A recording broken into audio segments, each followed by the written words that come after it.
اور اب غزہ کی صورتحال کی بات کریں گے۔ 3 ماہ بعد بھی غزہ لہو لہو ہے۔ شہادتوں کی تعداد 22,000 سے زائد ہو گئی ہے، جبکہ شہادتیں ہزاروں لاپتہ اور 57,000 سے زائد زخمی ہیں۔ مرنے والوں میں 70% بچے اور خواتین شامل ہیں۔ اس کے باوجود جابر صہیونی فورسز حملوں سے باز نہ آئے۔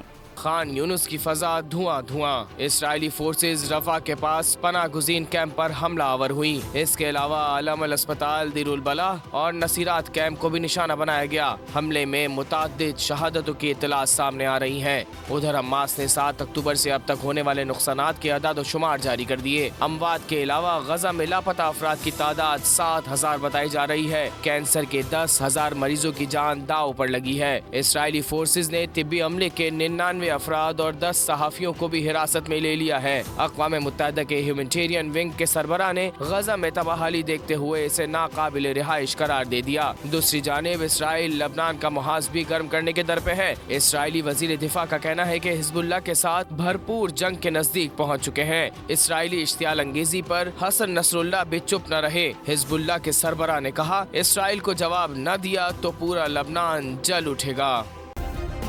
سبسکرائب کریں اور بیل دبائیں تاکہ کوئی خبر رہ نہ جائے۔